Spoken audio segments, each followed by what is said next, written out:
This is massive for the San Antonio Spurs. You had multiple key pieces out. Your leader gets ejected 3 minutes into the game. You go down 17 points in the fourth quarter, and you manage to storm all the way back and get a W. And we're going to break down how they got that W and why this is such a massive spot for the San Antonio Spurs here on Spurs Digest with your host, Keenan Warner.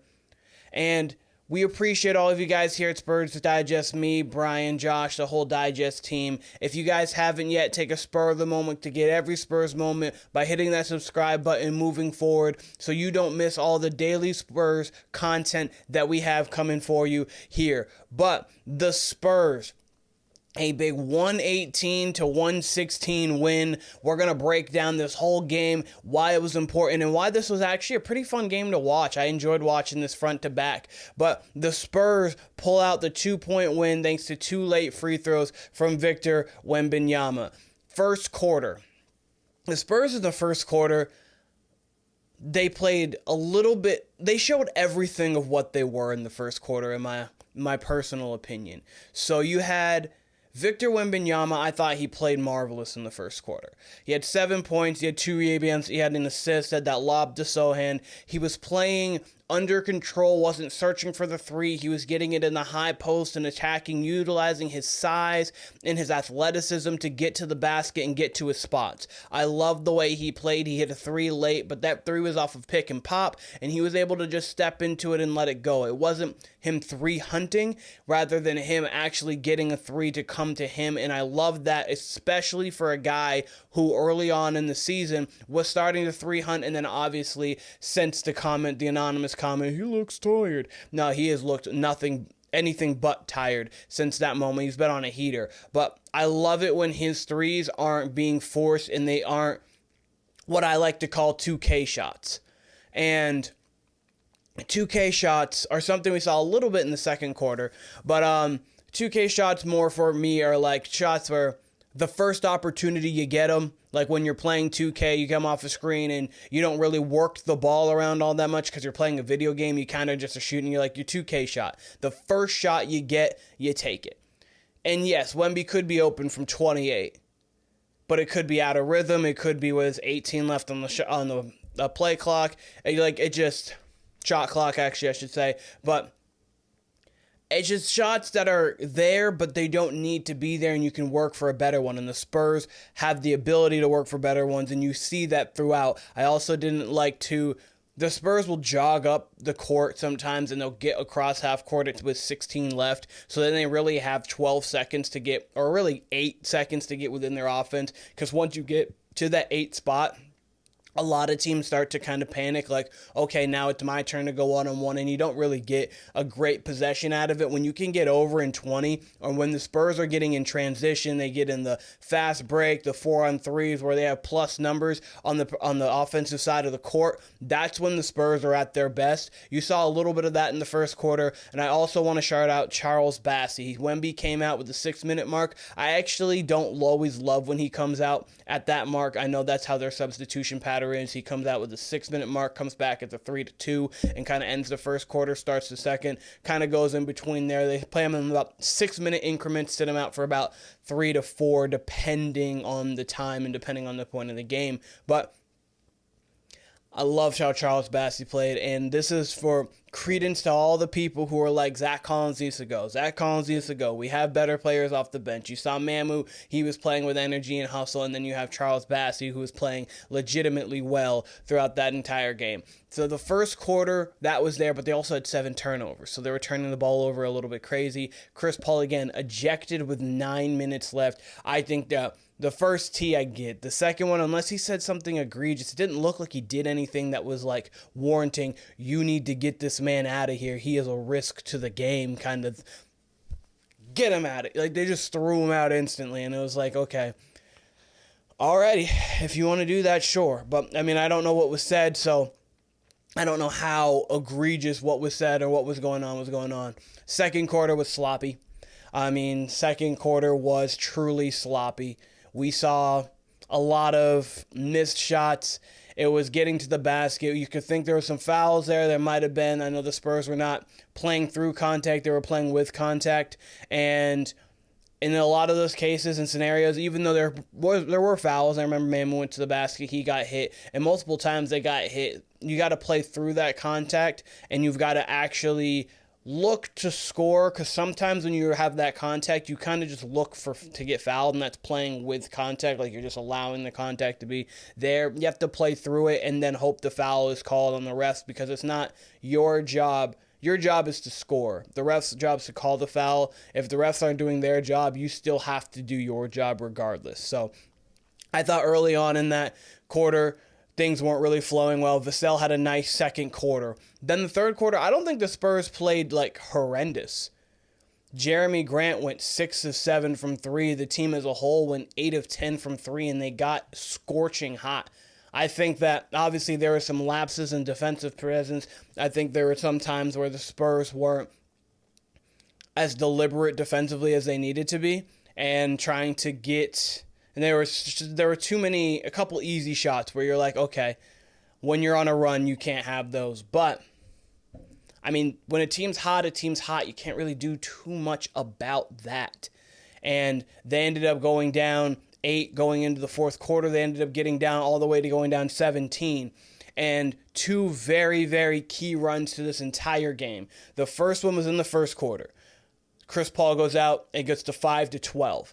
The game, you're already down Keldon Johnson, Stephon Castle, Tre Jones, and Zach Collins. So you're already down 4 of your 11 top players, especially rotation-wise.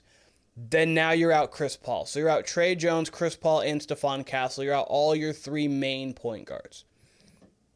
Jeremy Sochan, that project's over. He's clearly not the guard anymore. You've got Devin Vassell, who...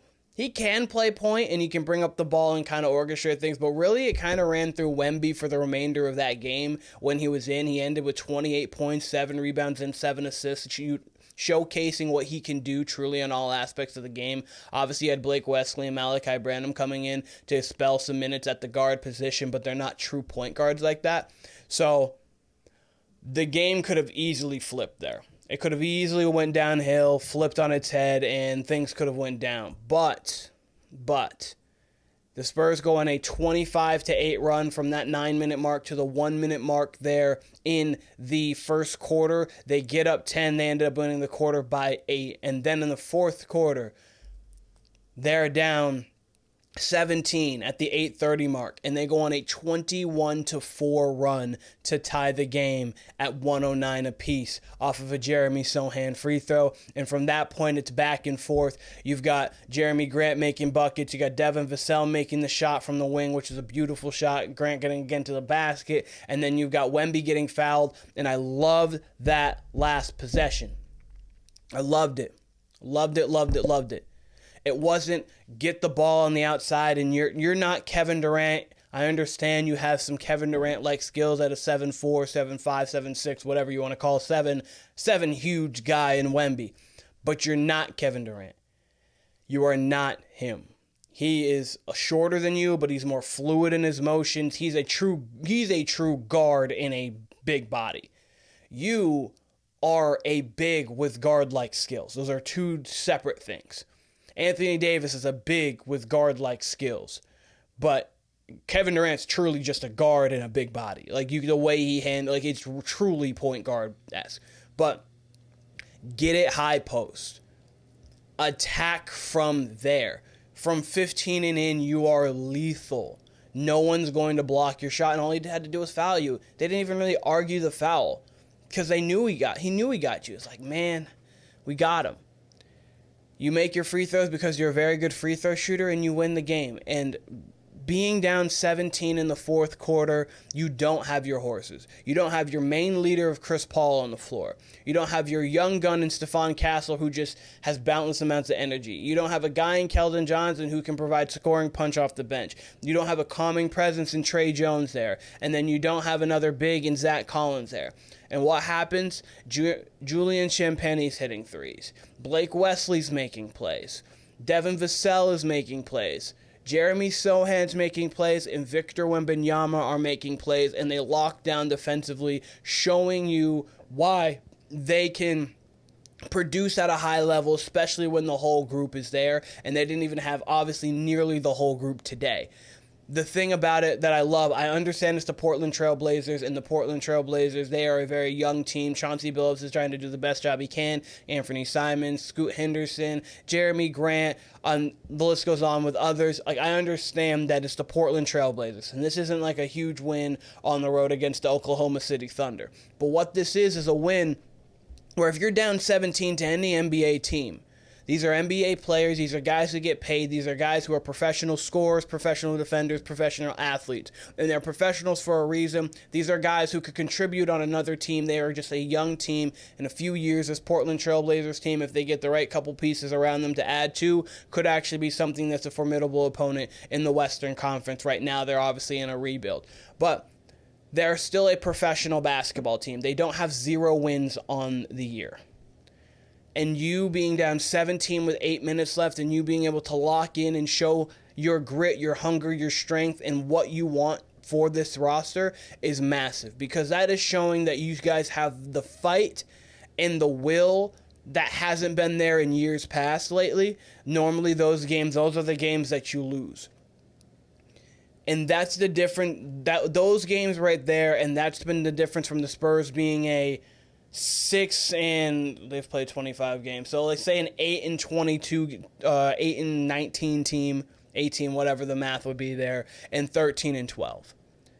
This is why you're an above 500 team, because you have changed from the ways of before, and you are building momentum. You're building actual winning pedigree. And that is something that I love to see. And then here, you just to show the stats, you got Wemby playing 34 minutes. He was 28, 7 and 7, as I had said. Julian Champagnie, 5 of 10 from 3. He was making threes at key points. Harrison Barnes just being the veteran on the floor, doing what he needs to do. Jeremy Sochan played a nice game, especially in that second half. He was very aggressive, doing what the team needed. Vassell off the bench, 23 points. Spurs fans, I have a true question for you that I'm very intrigued to know what you guys think. Do you guys believe that Devin Vassell should come off the bench for the remainder of the season, and I'd have either Julian Champagnie or Stephon Castle start for the remainder of this season, and then have Vassell and Keldon Johnson be your punch off the bench? I actually think that I like that, because Tre Jones is going to be in and out, and I know Tre Jones he's a calming, nice court presence, but Devin Vassell gives you a true punch off the bench. And right now, with Victor Wembanyama being such a force in how he is, Stephon Castle's game growing, or Julian Champagnie's three-point shooting prowess, offensively, especially with Chris Paul being able to run the unit, they're finding ways to create offense with the starting five without. And so if you have Devin Vassell coming off the bench, Keldon Johnson, as he's a good scorer and he's a good player, he is somebody who can kind of go up and down. Devin Vassell is a steady presence off the bench. I think that could be something interesting to have. And then, of course, have Chris Paul, Devin Vassell, either Champagnie, Harrison Barnes, Sochan, and then Wemby closing. But let me know what you guys think about that in the comments, because I'm very interested to hear all the Spurs thoughts on that. But a massive win for the San Antonio Spurs here, and I couldn't be more excited about it. But this has been Spurs Digest with your host, Keenan Warner. I appreciate all of you guys, and I'll be seeing you guys all very soon.